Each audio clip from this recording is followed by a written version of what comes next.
네. 자, 그러면은 오늘부터 이제 고등학교 이론 적용반 이제 4번 이제 4주에 걸쳐서 할 예정인데 그 오리엔테이션 및 공지 간단하게 진행을 하고 그렇게 하도록 하겠습니다. 아마 프린트로 이제 여러분들 이제 그 프린트로 이제 공통수학 관련해 이제 공통수학 이제 프린트를 받으셨을 것 같고, 그다음에 뭐 정수론도 있는데 뭐 그거는 이따 오후에 할 건데 그냥 보너스로 생각하시면 될 것 같고, 자 일단 그 저도 펼쳐 보도록 하겠습니다. 자, 요거예요. 그래서 아마 요거를 받으셨을 것 같은데, 일단 이 고등학교 지도서 강의를 할 땐 기본적으로 이제 1호 계정 지도서로 이제 진행을 하는데, 기본적으로 그걸로 진행하는데, 그래서 혹시 이제 여러분들이 없으시면은 이제 방문가게 좀 문의를 하시면 될 것 같고, 자, 그래서 공지를 해야 될 게 표시가 네. 이게 1호 계정 지도서 기준으로 이제 수학이 있고, 이제 수학이 이제 아마 상하고 하로 나눠져 있을 거예요. 그렇죠?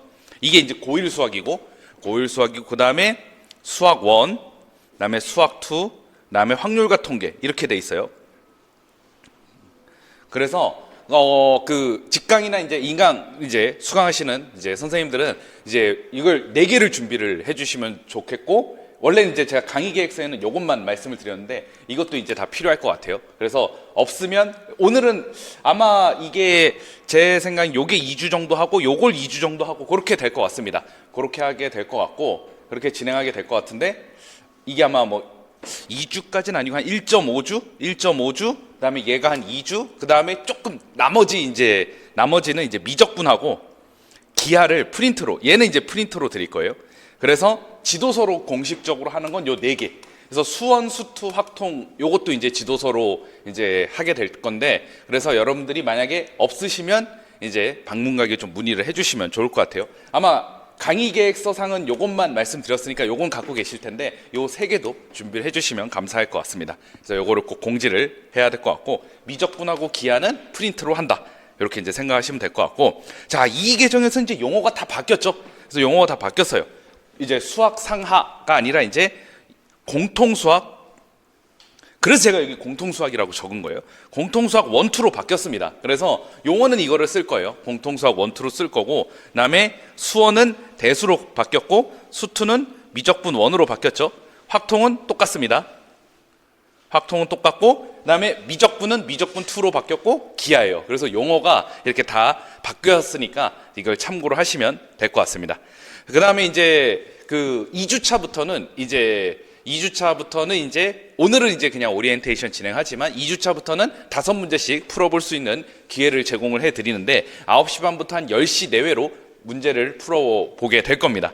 그래서 그렇게 해서 5문제씩 하고 마지막 4주차에는 10문제를 풀어봐서 총 20문제를 풀게 될 건데, 그래서 9시 반에 이제 오시면 이제 문제를 푸는 시간을 가지면 될 것 같고요. 그렇게 그래서 혹시 인강으로 수강하시는 선생님들은 이게 이제 금요일 강의잖아요. 그래서 항상 다음 주 수요일까지 제출을 해주시면 돼요. 직강 선생님들도 혹시 못 오시는 경우가 있을 수 있잖아요. 피치 못할 사정으로. 그런 경우에는 수요일까지, 그러니까 제가 수요일 블로그에는 어떻게 그 강의 계획서에는 아마 23시 59분 이렇게 적어놨는데, 하여튼 목요일 넘어가기 전까지 제출을 하시면 될 것 같습니다. 그래서 그렇게 하면 될 것 같아요. 그러면은 기본 공지는 다 된 것 같고요. 그래서 이 프린트하고 그 교과서를 같이 병행을 하면서 진행을 할 거예요. 그래서 그렇게 생각하시면 되겠습니다. 자, 그럼 바로 오리엔테이션 끝났고 바로 진행을 하도록 하겠습니다. 자, 이제 아마 시험에서는 이 계정 수학과 교육과정, 이제는 교육부 고시 제2022 33호 이렇게 될 거예요. 아마 이 33호는 중간중간 이제 조금씩 이제 변화를 줌으로써 바뀔 수는 있는데, 기본적으로는 요 2022로 시작하는 이걸로 임용시험에 나오게 될 것입니다. 그러니까 올해는 이제 약간 과도기적 측면이라서 아예 교육과정이 안 나올 수도 있는데, 이제 나오게 되면 이제 더 이상은 1호 계정으로 나오는 게 아니라, 왜냐하면은 교육부에서는 기본적으로 출제 범위가 최근 공표된 교육과정까지이기 때문에 이 계정으로 이제 나오게 될 겁니다. 그래서 어차피 여러분들이 이 계정으로 알아두셔야 되고 비교를 하면서 진행을 할 거예요. 다행스럽게도 이 고등학교의 전체적인 내용이 많이 바뀌진 않았어요. 그래서 바뀐 부분에 포인트를 맞춰서 여러분들이 이 계정이 어떻게 구성될 것인가 이거를 알아보시면 좋을 것 같습니다. 자, 그럼 그렇게 해서 진행을 할게요. 자, 이 계정에 이제 총론이 있는데 사실 이 내용은 그 인터넷에도 이제 공개 자료로 돼 있기 때문에 여러분들이 한글 파일이나 그 PDF 파일로 받아보실 수 있어요. 그래서 받아볼 수 있는 내용인데 그 중에 중요한 부분만 여기서 뽑아왔습니다. 자, 교육과정 설계의 개요 한번 보도록 하겠습니다. 자, 고등학교, 요건 이제 프린트 보시면 돼요. 프린트, 지금 나눠드린 프린트. 자, 그래서 고등학교 수학 과목은 자, 공통 과목, 일반 선택 과목, 진로 선택 과목으로 돼 있는데 우리가 지금까지 임용시험에서는 일반 선택 과목까지 출제가 됐습니다. 그래서 여기까지 출제가 됐고 여기서 이제 우리가 뭐 유의사항이나 그런 것까지 출제가 됐어요. 그래서 이제 최근에 나왔던 게 이제 1호 개정 기준으로 여기 보시면 이제 수학2죠. 수학2의 정적분에 대한 교수학습 방법 및 유의사항까지 출제가 됐습니다. 그래서 시험 범위를 일반 선택 과목까지 생각해야 되는데 이제 이 계정으로 넘어오면서 확률과 통계가 일반 선택 과목이 포함이 됨으로써 여기까지 작년에는 이제 확률과 통계를 그래서 지도서 강의를 안 하고 그냥 프린트로만 약식으로 했는데 이제는 올해는 이제 지도서로 이제 할 거예요. 그래서 이제 요 부분을 이제 새롭게 한다는 거. 그래서 확률과 통계 관련된 문제도 사실 많이 안 냈었는데 조금 몇 문제 출제를 하게 될 것 같습니다. 어쨌든 시험 범위는 일반 선택 과목까지라고 봐야 되는데 갑작스럽게 진로 선택 과목이 나올지 또 모르겠지만 일단 나올 가능성은 0.1% 미만이라고 생각이 되긴 해요. 근데 그래도 최소한 어쨌든 수능 과목이라고 할 수 있는 미적분 2하고 기하 요 두 개는 프린트로라도 좀 약식으로 이제 얘기를 하도록 하겠습니다. 뭐 이거 두 개 합쳐서 뭐 한두 시간 정도만 하게 될 것 같아요. 그래서 그렇게 하게 될 것 같고 나머지는 그냥 뭐 이런 게 있다 정도로만 좀 기억을 해두시면 좋을 것 같습니다.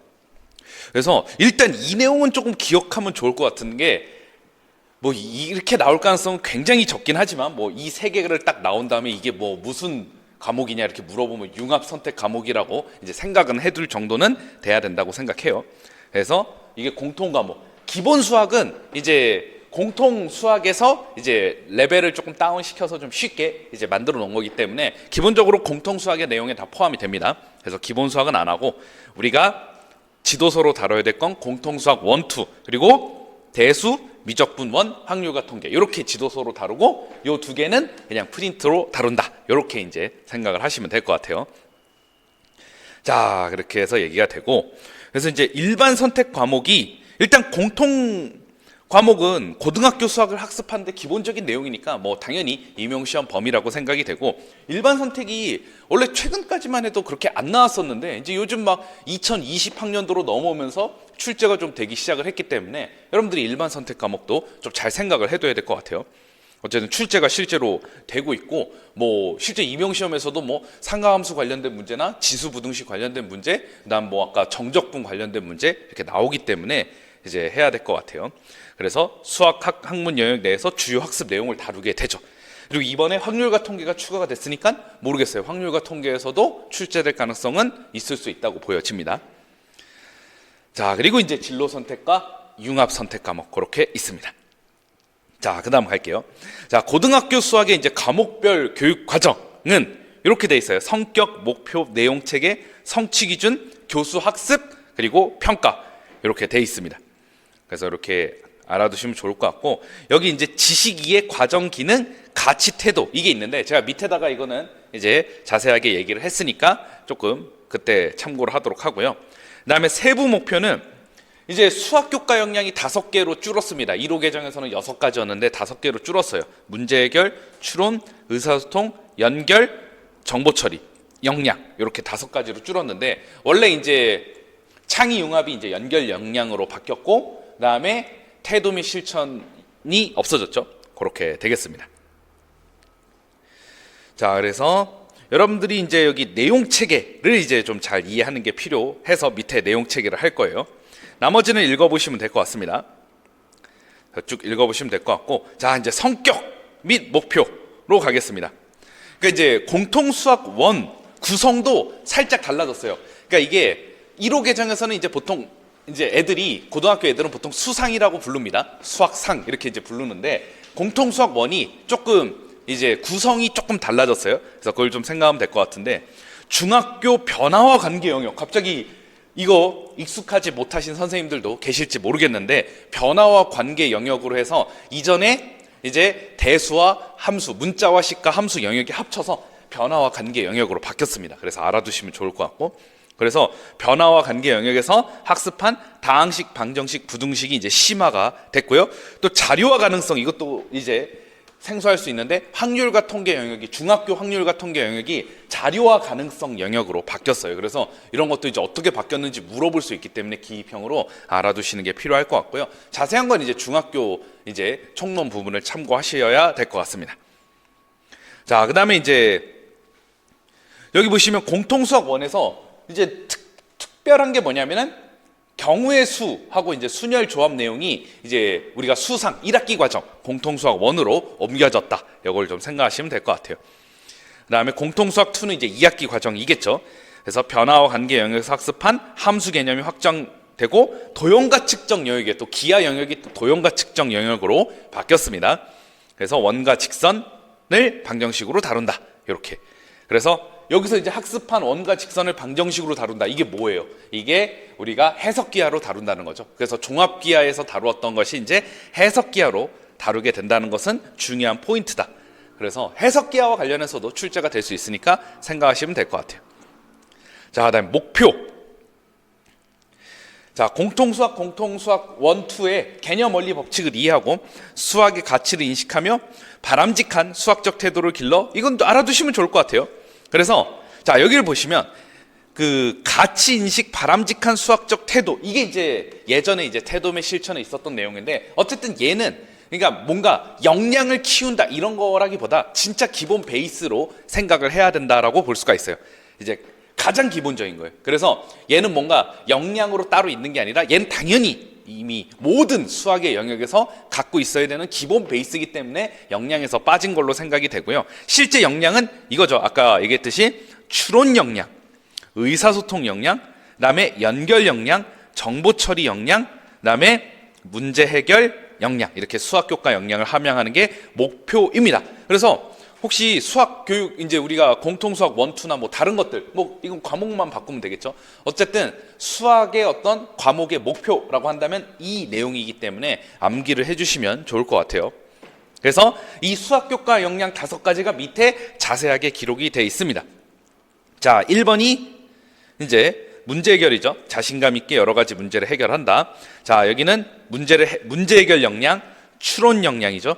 의사소통 역량이죠. 그 다음에 관련성 탐구 적용한다. 이거는 연결 역량이죠. 연결 역량. 그 다음에 5번째가 정보 처리 역량입니다. 그래서 이렇게 5가지 역량을 키우는 게 굉장히 중요한 핵심적인 거니까 잘 기억을 해두면 좋을 것 같아요. 자, 그 다음 내용 체계, 이제 공통수학 1입니다. 공통수학 1으로 이제 해야 돼요. 그래서 이 계정으로 공통수학 1으로 여러분들이 생각을 하시면 되겠습니다. 자, 핵심 아이디어입니다. 이게 이제 핵심 아이디어예요. 그래서 여기 보면 핵심 아이디어는 수식에 대한 사칙 연산과 인수분해, 그 다음에 다항식 관련된 영역이 합친 것이 핵심 역량 중에 하나고, 이게 이제 3가지로 나눠져 있는데 첫 번째고, 두 번째는 경우의 수와 순열 조합에 대한 내용이고, 세 번째는 이번에 포함된 행렬에 대한 건데, 행렬은 뭐 여러분들이 뭐 선형대 수학에서도 하기 때문에 사실 자세한 내용은 제가 강의 자료로 실으려다가 그냥 뭐 아는 내용이기 때문에 싫진 않았어요. 자, 그래서 행렬 이렇게 3가지로 핵심 아이디어가 돼 있고요. 여기 보면 지식이에 아까 얘기했던 과정 기능, 가치 태도 이렇게 있습니다. 그러니까 이제 이렇게 가치 태도, 예전에 이제 태도 및 실천에 있던 역량들이 굉장히 기본적인 베이스로 깔리는 걸로 바뀌어가지고, 그래서 이제 우리가 수학 교과 역량이라고 하진 않고 굉장히 기본적으로 다 갖고 있어야 되는 것들이다, 이렇게 봐야 될 것 같아요. 일단은 가장 중요한 건 지식 이해가 가장 중요하겠죠. 나머지가 나올 가능성은 조금 적다고 생각하는데, 많이 적다고 생각하는데 나머지는 그냥 읽어보시고요. 하지만 지식 이해는 굉장히 중요합니다. 1호 개정과 비교했을 때 어떻게 바뀌었는지를 잘 이해를 해야 되겠죠.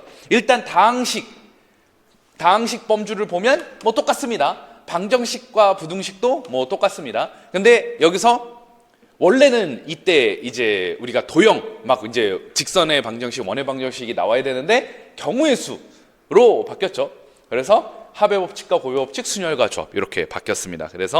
그리고 행렬이 추가가 됐다는 거, 요거는 이제 중요한 부분이다. 그래서 이거 행렬과 관련해서는 이제 우리가 성취기준 해설하고 성취기준 적용 시 고려사항만 이해하면 될 것 같아요. 그래서 뭐 내용 자체가 만약에 뭐 갑자기 행렬 문제가 나온다고 해서 여러분들이 못 풀 거는 아니라고 생각이 되기 때문에, 그래서 오히려 선형대 수학을 했기 때문에 훨씬 더 어렵진 않을 거라고 생각해요. 제가 중학교 때 추가된 이제 사분위수나 상자 그림 같은 경우에는 좀 생소할 수 있으니까 자세히 했지만, 뭐 행렬은 지금 역행렬도 지금 교육과정에 없는 이상 굉장히 쉬운 내용이라고 볼 수 있습니다. 자, 그렇게 되겠습니다. 자, 그 다음에 이제 지도서 25페이지하고 27페이지까지인데, 자, 지도서가 있으면 25페이지를 한번 펼쳐보세요. 이렇게 보면, 자, 이렇게 지도서를 보면은, 자, 교수학습 및 평가의 방향이 있어요. 요거. 뭐 사실 지도서가 있으면 좋은데 25페이지. 근데 어차피 이거는 1호 개정의 기준이기 때문에, 요거는 이제 비교용으로 이제 보시는 거고요. 어차피 여러분들은 2 개정으로 알아야 됩니다. 그래서 25페이지에 교수학습 및 평가의 방향, 이게 있어야 돼요. 지도서에 보시면.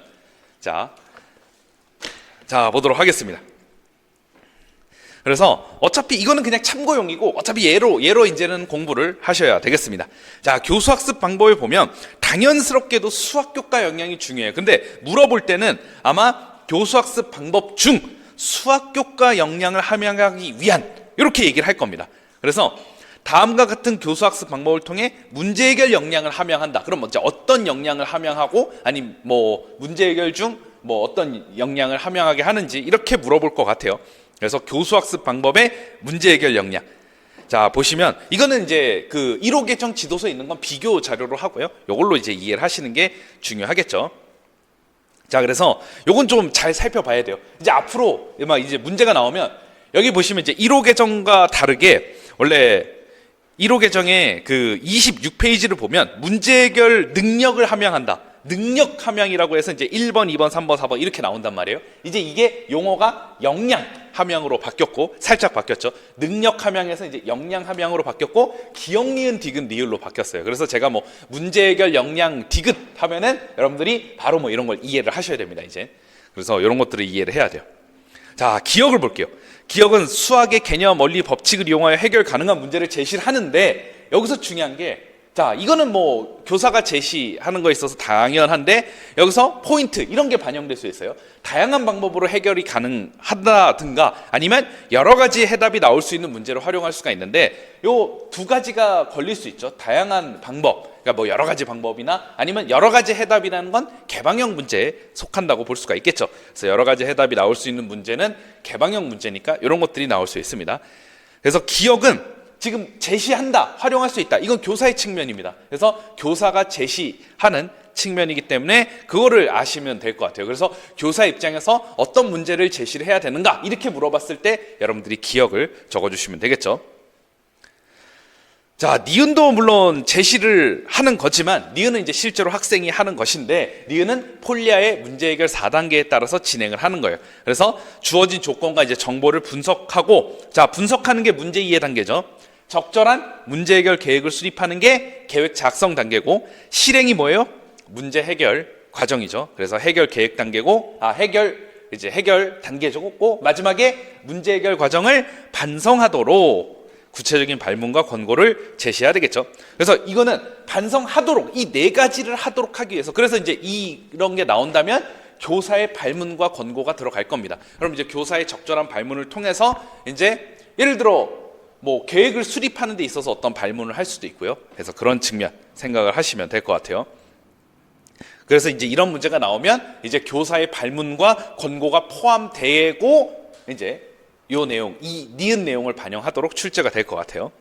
자, 디귿은 이제 우리가 문제를 만드는 활동이죠. 그래서 문제 해결 과정 및 결과의 의미를 재해석하여 주어진 문제를 변형할 수 있습니다. 대표적인 이론이 와리프나 전략이 되겠죠. 그래서 실제로 신론에 나왔을 때 이제 피보나치 수열이라는 알고 있는 결과가 있습니다. 그래서 그거에 대해서 이제 처음 두 수가 이제 같지 않으면 어떻게 될까? 이렇게 이제 부정을 하면서 문제를 새롭게 만들고 해결을 하는 과정이죠. 딱 와디프나 전략하고 들어맞는 것이기 때문에 여러분들이 기억을 해두면 좋을 것 같아요. 디귿은. 니을은 좀 중요한 것 같아요. 그래서 자, 성공적인 문제 해결 경험을 바탕으로 적극적이고 자신감 있게 문제 해결에 참여를 하는 건데, 사실 이거는 쏜다이크의 효과의 법칙이 딱 들어맞는 거라 가지고 지금까지 효과의 법칙이 그렇게 막 대두되지 않았는데 나올 수도 있을 것 같아요. 왜냐하면은 이게 효과의 법칙이라는 게 이제 그런 성공적인 문제 해결 이제 이런 것들을 바탕으로 자극과 반응의 결합의 강도가 강해지고, 그러니까 만족스러운 결과로 인해서 자극 반응의 결합의 강도가 증대돼서 더 나은 결과를 이끌어내는 것이기 때문에 리을은 효과의 법칙과 좀 관련이 있다고 볼 수 있어요. 자, 얘는 what, if, not 전략이고, 얘는 효과의 법칙. 그래서 효과의 법칙.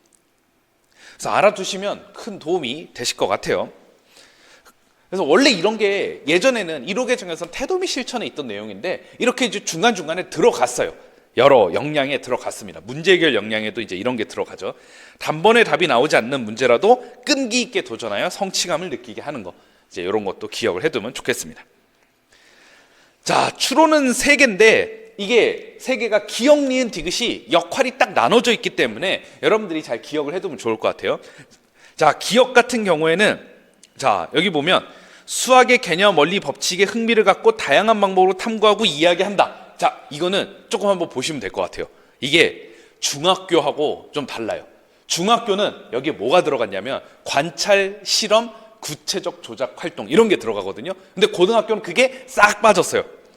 그게 싹 빠졌어요. 왜냐하면 고등학교는 관찰, 실험, 구체적 조작 같은 거를 자세하게 안 하기 때문에. 그런 거 안 하죠. 막 뭐 입체도형 가지고 뭐 만들거나 뭐 놀거나. 고등학교는 그런 걸 안 합니다. 시간이 없어요. 그런 거 할 시간이 없어요. 그러니까 어떻게 돼요? 그냥 흥미와 관심을 갖고 다양한 방법으로 탐구하는 거예요. 그냥 이 다양한 방법은 뭔지 모르겠지만 그냥 다양한 방법으로 탐구를 하는 겁니다. 중학교하고는 달라요. 그래서 이 부분은 조금 생각을 해두시는 게 좋을 것 같아요.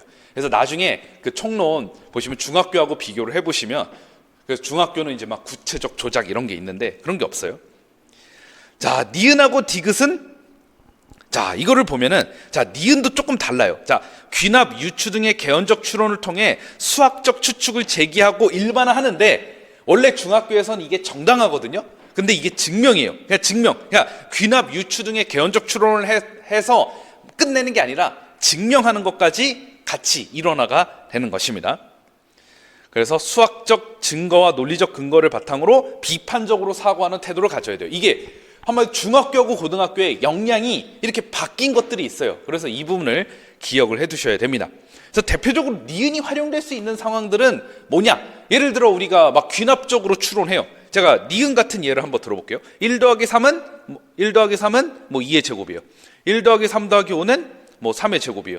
그러다가 뭐야? 홀수의 합은 그 홀수 개수의 제곱과 똑같다. 이런 귀납 추론을 할 수 있겠죠. 그럼 거기서 끝나는 게 아니라 이걸 어떻게 해요? 수학적 귀납법으로 증명을 할 수가 있는 거죠. 그러니까 그런 식으로 연결이 될 수 있어요. 우리 수학적 귀납법으로 증명하는 방법 나중에 하게 되겠지만 그렇게. 그래서 귀납이나 유추를 통해 그냥 제기한 거 가지고 그냥 끝내는 게 아니라 증명을 해야 된다라는 것입니다. 그래서 이런 것들이 이제 중요한 포인트죠. 자, 그래서 증명. 그래서 수학적 증거와 논리적 근거를 바탕으로 비판적으로 사고한 태도를 갖게 한다. 그러니까 중학교는 이게 정당하라고 조금 범위가 넓었어요. 근데 얘는 증명이라고 딱 못을 박아놨기 때문에 이걸 기억을 해두셔야 될 것 같습니다.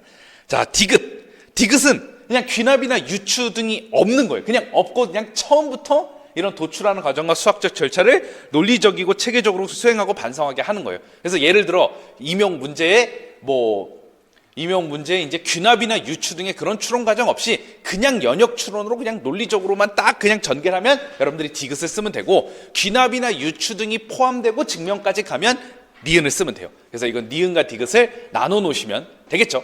그렇게 정리를 할 수 있을 것 같습니다. 그래서 이게 좀 달라요. 그래서 이걸 잘 기억을 해 두셔야 되겠습니다. 자, 그 다음에 의사소통 역량이죠. 자, 첫 번째는 이거는 수학적 표현을 정확하게 사용하고 표현끼리 변환한다. 이거는 말하는 측면은 아니고 이게 말을 한다 이런 측면이 아니보다 우리가 그냥 용어 수학적 표현을 정확하게 사용하고 뭔가 나타내는 거예요. 그러니까 거기에 초점을 두는 겁니다. 결국 수학적 기호를 잘 표현이나 기호를 이해하는 것도 결국 수학적 의사소통의 중요한 베이스가 되기 때문에 중요한 것이에요. 그래서 이제 이런 부분 생각하면 되고, 그 다음에 이제 기억에서 막 그렇게 나타내고 변환했잖아요. 그럼 니은에서는 어떻게 한다? 이렇게 해야 되겠죠. 자신의 사고와 전략을 수학적으로 표현하고 나타내며 이제 여기서 설명하는 데 좀 초점을 두는 겁니다. 설명을 해야 돼요. 내가 이렇게 수학적 표현을 나타낸 걸 가지고 이렇게 지금 나와가지고 뭐 발표를 한다든가 그렇게 진행을 하게 되는 것이고요. 자, 그 다음 리을을 먼저 할게요. 자, 리을은 이제 상호작용을 하는 겁니다. A라는 사람이 이렇게 얘기하고 B라는 사람이 저렇게 얘기했어요. 막 교사가 열심히 발표시키겠죠.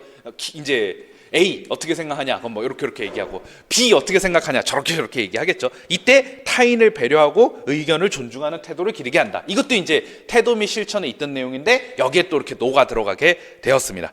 그래서 타인을 배려하고 의견을 존중한다. 그래서 아까도 얘기했지만 태도 및 실천이라고 이제 1호 개정에 있었던 내용들이 이렇게 여러 역량들에 이렇게 녹아서 기본 베이스로 들어가게 됐어요. 자, 디귿. 뭐 상호작용이 활발한 교실 문화를 조성하고 적절한 과제를 제시하고 안내한다. 이건 너무 교사에 좀 초점이 맞춰서 디귿은 나올 가능성이 좀 적다고 생각은 되는데 어쨌든 너무 교사에 초점을 둔 것은 나올 가능성이 조금 적어요. 예를 들어 이게 디귿이라든가 여기서도 사실 기억도 너무 교사의 측면에 조금 초점을 두고 있기 때문에 일단은 이제 우선순위를 조금은 낮춰야 될 필요는 있을 것 같아요. 그래서 이제 여러분들은 기억, 리은, 리을이 일단 1순위고 그다음에 디귿도 당연히 뭐 그냥 어차피 기억하시는 김에 다 기억하는 게 깔끔하긴 하겠죠. 자, 그다음 연결. 자, 이것도 이제 물어볼 수 있어요. 이제 어떻게 예전에는 창의융합 이제 역량이었는데 능력이었는데 이게 어떻게 바뀌었는가 이렇게 물어보면 연결 역량으로 바뀌어야 되겠죠. 자, 연결은 두 가지로 깔끔하게 딱 바뀌었습니다. 자, 이거는 영역 간에 관련된 수학 개념 원리 법칙을 유기적으로 연결하는데 이게 고등학교에서는 굉장히 중요합니다. 왜냐하면 중학교 과정과 연계를 하는 게 굉장히 중요하고 아까도 얘기했잖아요. 막 중학교에서의 도형과 측정, 자료와 가능성, 변화와 관계 영역과 연결한다는 측면이 중요하기 때문에 기억은 기억을 잘 해두시는 게 좋을 것 같아요. 유기적으로 연계하는 거 중요합니다. 영역 간에. 그래서 이건 되게 중요해요. 특별히 중학교에서 이제 많이 연결할 수 있기 때문에 디귿은 실생활 및 타교과와의 연결이죠.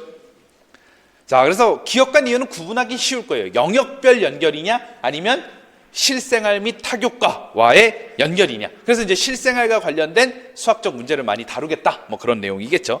연결 역량. 자, 그다음 정보 처리. 정보 처리 이제 이게 리을이 2020학년도에 출제가 됐었는데 그때는 되게 복잡했거든요. 근데 깔끔하게 정리가 됐습니다. 계산 기능 함양을 목표로 하지 않는 교수학 수상. 이거 뭐 나왔어요? 루트 2 소수점 자리 알아낼 때 이제 제곱 계산하는 데 있어서 이제 출제가 됐었습니다. 이거 그대로 적었어야지 당연히 맞았던 내용이에요. 복잡한 계산할 때 공학적 도구를 이용할 수 있다. 이렇게 깔끔하게 나오죠. 자, 그다음에 옛날에는 이제 1호 개정에서는 이제 교구하고 공학 도구를 구분을 했는데 이제는 니은처럼 구분하지 않습니다. 그냥 교구를 사용하든 공학적 도구를 사용하든 어쨌든 이거를 활용하여 결국 중요한 게 뭐다? 추상적인 수학 내용을 시각화하고 이거 어디서 많이 보지 않았습니까? 그 신론의 공학적 도구의 활용에서 이제 우리가 추상적인 어떤 수학적 내용과 구체화, 구체적 수학적 내용 관련해서 이 내용이 있었죠. 그래서 특별히 추상적인 수학적 내용을 구체적인 어떤 공학적 도구로 나타낼 수 있는 거고 또 반대로 구체적인 것으로 통해서 추상적인 수학적 내용을 이끌어낼 수 있으니까 이게 서로 연계가 된다는 것이었습니다. 그래서 이 부분이 여기에 딱 실려 있기 때문에 꼭 신론의 그 공학적 도구를 이제 활용하는 측면을 꼭 공부를 해두시면 좋을 것 같아요. 그래서 수학의 개념, 원리, 법칙에 대한 직관적 이해와 논리적 사고를 돕는 겁니다. 자, 직관적 이해는 이제 교구나 공학 도구를 활용하는 것이겠고요. 논리적 사고는 이제 추상적인 수학적 내용에 해당하는 것이겠죠. 그래서 니은도 잘 기억을 해둬야 될 것 같고 디귿도 이제 중요하게 될 것 같아요. 학생이 주도적으로 이렇게 분명히 나왔습니다. 학생이 주도적으로 공학적 도구를 활용하여 탐구하게 한다. 자, 학생 주도 플러스 탐구까지 가면 이제 탐구학습형인데 아니면 학생 주도형도 생각해 볼 수 있어요. 그냥 학생이 주도하는 것 자체를 우리가 포인트를 두면 이것도 생각을 해볼 수가 있는데 이 두 가지. 그래서 우리가 신론에 있는 공학적 도구의 측면에서 이 유의사항이 조금 잘 적극적으로 반영이 되어 있어요. 그래서 신론에 있는 그 공학적 도구 관련해서 공부를 꼭 해두세요. 니은 디귿 관련이 크기 때문에. 자, 기억은 뭐 이거죠. 실생활 및 수학적 문제사항에서 뭐 자료를 탐색하고 수집하고 수학적 처리. 이건 보통 통계에서 많이 진행이 되는 영역이겠죠. 그래서 알아두시면 좋을 것 같아요. 자, 그럼 역량 했습니다. 이 5가지 역량은 꼭 기억을 해두셔야 되고, 중학교하고 다른 거는 이제 추론 역량이 좀 달라요. 그래서 추론 역량만 좀 중학교는 좀 바꿔서 기억하면 될 것 같습니다. 그렇게 하면 되겠죠. 자, 그다음. 자, 우리가 이제 그 다음에 보시면 25페이지, 26페이지에 보면은 이제 이렇게 설명이 되어 있어요. 교수학습 방법에는 학습자의 능력과 수준을 고려하여 다음에 6가지를 선정하여 설명하였다. 그렇게 나오고 설명식 교수부터 나오잖아요. 이게 그 2021학년도가요. 뭐가 출제가 됐냐면은 토익 토론 학습이 출제가 됐단 말이에요. 그래서 이 부분도 시험 범위예요. 자, 근데 이거는 이번에는 7개로 바뀌었습니다. 7개로 바뀌었기 때문에 기억을 해두셔야 될 것 같아요. 첫 번째, 설명식 교수. 다행히 이거는 뭐 1호 개정하고 큰 차이가 없어요. 설명식 교수. 자, 그래서 여러분들은 뭘 해야 되느냐? 여기 있는 7가지를 정확하게 구분을 해야 됩니다.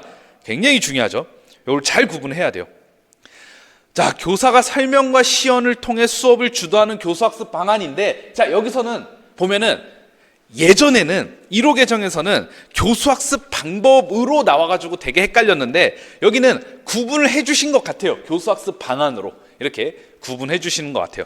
그러니까 만약에 그 수학교과 역량으로 나오면 교수학습 방법을 통해 어떤 역량을 함양하느냐 이렇게 나올 것 같고, 만약에 이쪽으로 내고 싶으면 교수학습 방안으로 물어볼 것 같아요.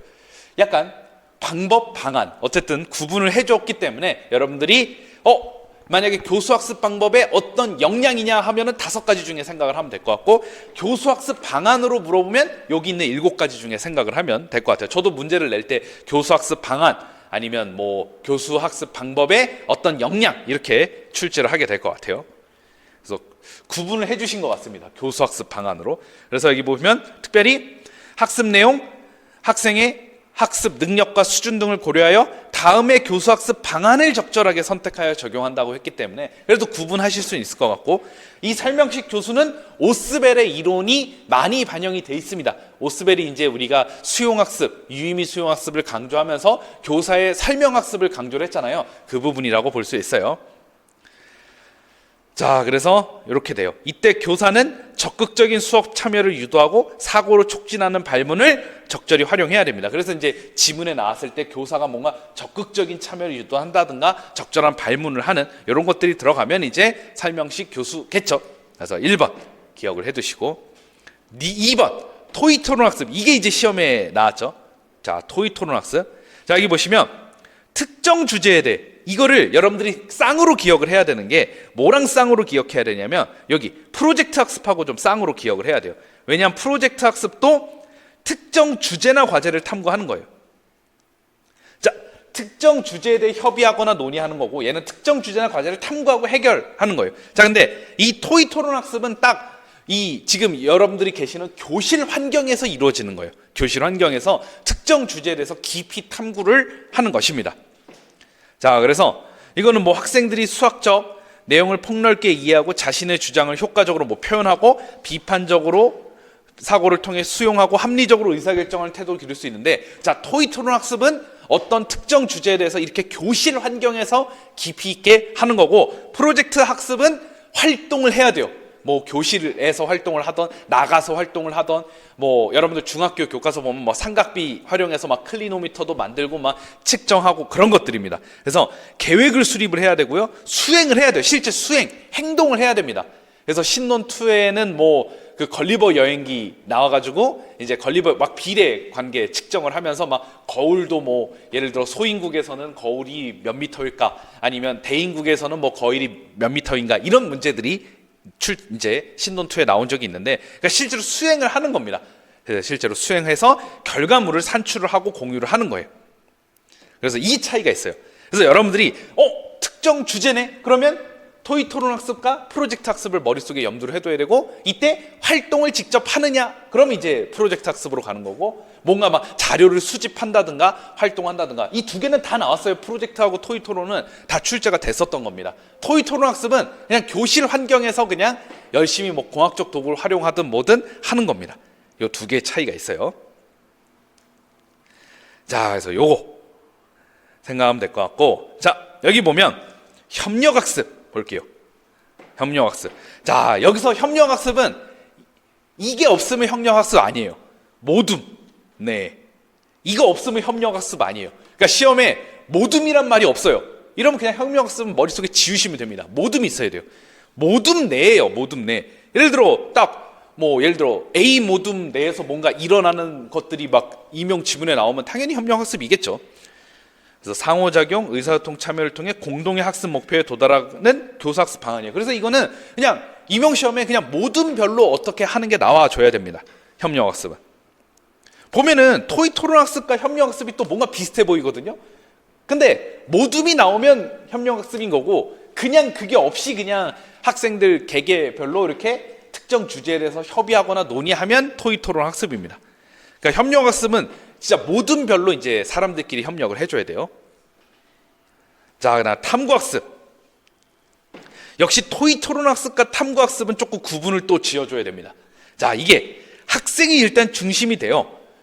근데 토익 토론학습도 학생이 또 중심이 되기도 하거든요. 헷갈릴 수 있어요. 근데 여기서는 중요한 게 뭐냐면 수학의 개념, 원리, 법칙을 발견하고 구성을 하는 겁니다. 얘는 이게 중요해요. 그러니까 예를 들어 학생이 막 중심이 돼서 막 피타고라스 정리를 이끌어내고 그런 건데, 자, 2020학년도였나요? 2021학년도였는데 어쨌든 답이 토론학습이었던 이유가 애초에 교사가 A 사인 BX에 대해서 A, B의 역할에 대해서 연구하는 걸로 아예 주제를 던져줬어요. 던져주고 여기서 깊이 탐구를 했기 때문에 토익 토론학습이 된 거예요. 탐구학습은 그게 아니라 이제 탐구학습은 학생들이 뭐 피타고라스 정리를 이끌어내거나 뭐 구성하거나 어떤 수학의 원리, 개념, 법칙을 발견하고 구성하는 거예요. 이 차이가 있는 거예요. 애초에 주제를 던져주고 깊이 있게 탐구를 하는 거는 탐구학습이 아닙니다. 뭐야, 탐구하는 거 아니야? 했을 때 탐구학습이라고 생각할 수 있는데 절대 아니에요. 이미 주제를 던져줬다는 건 학생이 중심이 돼서 발견하고 구성하는 게 아니기 때문에 탐구학습이 아니에요. 이거 구분 굉장히 잘 하셔야 됩니다. 어쨌든 시험에 나왔기 때문에 잘 하셔야 돼요. 그래서 여기 보면은 이렇게 부연 설명이 잘 돼 있어요. 스스로 자료와 정보로부터 지식을 도출을 하거나 뭔가 도출을 하거나 지식의 타당성을 확인하는 것이 중요한 것입니다. 그래서 이게 중요한 포인트. 자, 6번, 7번이 추가가 됐습니다. 6번, 7번이 추가가 됐고요. 매체 및 도구 활용 학습이 1호 개정에 있었는데 그게 사라지고 수학적 모델링하고 놀이 및 게임 학습이 추가가 됐어요. 그래서 수학적 모델링은 최근에 출제가 됐죠. 이게 뭘로 출제됐냐면 문제 해결 역량에 원래 수학적 모델링이 있었어요. 그래서 거길로 나왔는데 이제 문제 해결 역량에 수학적 모델링이 빠지고 아예 이쪽으로 들어갔습니다. 그래서 얘는 그래서 출제가 됐다고 봐야 돼요. 그래서 지금 여기 부분은 다 최근에 출제가 됐었습니다.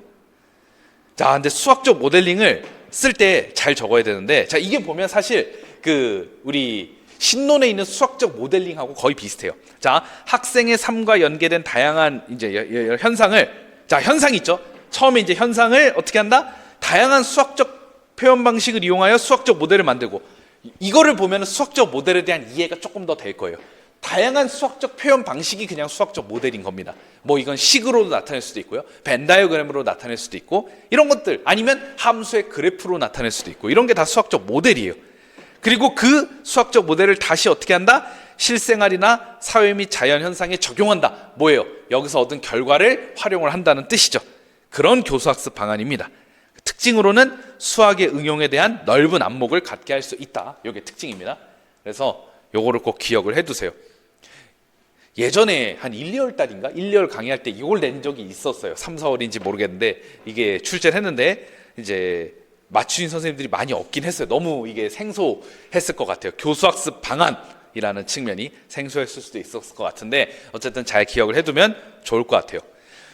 자, 놀이 및 게임 학습. 이거는 딘지의 이론을 굉장히 적용을 해주고 있는 거죠. 그래서 우리 딘지의 놀이를 통한 게임 학습이 있어요. 이번에 이제 아마 다음 시간에 선행 조직자나 아니면 놀이를 통한 게임 학습 그런 거를 하게 될 때 얘기를 하게 될 텐데 어쨌든 딘지의 이론이 굉장히 강조될 수 있는 상황 기억을 해두면 좋을 것 같아요. 호기심과 흥미를 유발하는 놀이 및 게임 활동. 아쉽게도 좀 고등학교는 좀 이런 것들이 많이 줄어들긴 했지만 사실 중학교가 조금 더 이건 강조되는 부분이긴 하지만 어쨌든 알아두시면 좋을 것 같아요. 그래서 이렇게 활동을 해야 됩니다. 놀이를 해야 돼요. 수학 개념이나 원리를 탐구하고 뭐 경쟁 또는 협력을 할 수도 있겠죠. 자신감, 의사소통 역량을 기르게 할 수 있습니다. 어쨌든 이렇게 7가지로 구분이 되어 있다는 건 기억을 해두세요. 요게 이제 빈칸으로 돼서 쓰라고 할 수도 있어요. 딱 이걸 빈칸으로 하면 수학적 모델링, 얘가 빈칸이면 놀이 및 게임 학습, 이렇게 할 수도 있으니까 어쨌든 여러 가지 방안으로 공부를 해두시면 되겠습니다. 그래서 1호 계정과 비교를 하시라고 제가 여기다 이제 페이지 이렇게 적어 놨어요. 자, 다음 28, 29 페이지. 역시 이것도 비교를 하면 좋을 것 같은데, 자, 어쨌든 이 가가 시험에 나왔습니다. 임용 시험에 나왔어요. 그래서 이건 암기를 하셔야 될 것 같아요. 그래서 특별히 이 평가의 방향에서 중요한 게 학생의 입장과 교사의 입장이 있습니다. 자, 이렇게 학생의 수학습에 대한 정보를 수집하고 활용하는 그런 이유가 뭐냐? 학생의 입장에서는 주도적 학습과 성장을 지원하기 위한 것이고, 교사 입장에서는 수업 개선을 돕도록 하기 위한 목적이 있습니다. 그래서 지속적으로 평가를 실시하는 이유가 바로 이겁니다. 가만 암기하면 될 것 같아요. 나머지는 그냥 쭉 읽어보시면 될 것 같고, 자, 평가 방법. 자, 이것도 시험에 잘 나왔기 때문에 이것도 안 할 수 없죠. 자, 이것도 다행히 이게 1호 계정하고는 큰 차이는 없어요. 1호 계정하고 제가 28, 29 페이지로 적어놨는데 비교를 해보시면 좋을 것 같고, 자, 여기서는 이제 포인트만 좀 두도록 하겠습니다. 자, 여기서 이 계정에서는 뭐가 좀 차이가 있냐면 지식 이해, 과정 기능, 그 다음에 밑으로 내려가면 가치 태도, 약간 평가 영역이 구분이 좀 돼 있습니다. 그래서 이건 좀 기억을 하면 좋을 것 같아요. 예를 들어 지식 이해하고 과정 기능은 약간 인지적 영역. 예전에 이제 제가 이틀 전에도 이제 기출의 설방 강의를 했는데, 그때 인지적 영역, 정의적 영역 이렇게 막 나눠가지고 문제가 출제가 됐는데, 이제 이 계정의 용어는 지식 이해, 과정 기능. 그게 이제 인지적 영역이 되는 거고, 그 다음에 가치 태도가 정의적 영역이 되는 거예요. 그래서 약간 영역을 좀 구분해야 돼요. 자, 지필평가는 인지적 영역에 해당하는 지식 이해 과정 기능을 평가하는 데 활용을 하는 겁니다. 그렇게 돼요. 자, 프로젝트. 이게 2020학년도에 출제가 됐죠? 요 프로젝트 평가가 나왔죠? 그래서 특정 주제나 과제를 탐구하고 해결하기 위해 계획을 수립하고 수행하는 과정과 결과물을 평가하는 건데, 이 모든 게 평가의 내용에 들어가야 되기 때문에 2020학년도엔 프로젝트 평가가 적절했어요. 요게 출제가 됐죠? 그 다음에 최근에 포트폴리오 평가가 나왔어요. 그래서 지금 다 나옵니다. 그래서 이거 안 할 수가 없는 내용이죠. 포트폴리오는 학생의 성장에 대한 정보를 얻기 위해 수행과 결과물을, 자, 포트폴리오가 중요한, 딱 포트폴리오를 구분할 수 있는 중요한 게 뭐다? 일정 기간 수집을 하는 겁니다. 그래서 수학 교과 역량의 발달을 종합적으로 평가하는 거예요. 자, 두 가지가 중요하겠죠. 일정 기간 수집을 해야 돼요. 그래서 기간이 좀 한 달, 두 달 이렇게 있습니다. 기간이 있어요. 포트폴리오 평가는 그걸로 구분할 수 있어요. 그래서 단순히 뭐 그냥 딱 오늘 하루 뭔가 시험 보고 평가한다, 그게 아니라 모아두는 것입니다. 자, 그 다음 여기 보면 관찰, 면담, 구술 평가가 있는데, 여기는 가치 태도에 집중하고 있어요. 이 가치 태도는 여러분들이 정의적 영역으로 인지를 하면 돼요. 인식하면 돼요. 정의적 영역. 그래서 관찰, 면담, 구술은 정의적 영역을 평가할 때 활용될 수 있습니다. 가치 태도죠. 이제는 용어도 이제 가치 태도로 바꿔서 생각을 해야 됩니다. 자, 그 다음에 자기 평가와 동료 평가가 있죠. 자기 평가도 이제 가치 태도 이렇게 돼 있고요. 동료는 이제 서로 동료 평가예요. 이거 가치 평가하고 동료 평가도 다 시험에 나왔습니다. 지금 기입형으로 나왔죠. 그래서 이게 물론 이제 서술형에 포함돼서 나온 것도 있지만 뭐 그냥 기입형이라고 보면 될 것 같은데, 어쨌든 이렇게 다 출제가 됐습니다. 그래서 이거를 기억을 해야 되겠죠. 지금 1호 계정과 다르게 조금씩 달라진 게 이제 용어들이 좀 생겼죠. 그래서 여기 보시면 가치 태도, 그 다음에 지식 이해 과정 기능이죠. 지필 평가는 특별히 인지적 영역을 평가하는데 특화가 돼 있다, 이렇게 보시면 될 것 같아요. 자, 이렇게 기억하시면 되겠습니다. 자, 그럼 이제 여기까지 딱 해서 기본 총론의 내용을 이제 다 했고, 이제 여러분들은 51페이지를 펴 놓으시면 될 것 같고 여기서부터 이제 본격적으로 지도서 얘기를 하도록 하겠습니다. 그럼 한 타임 끊고 진행을 하도록 하겠습니다.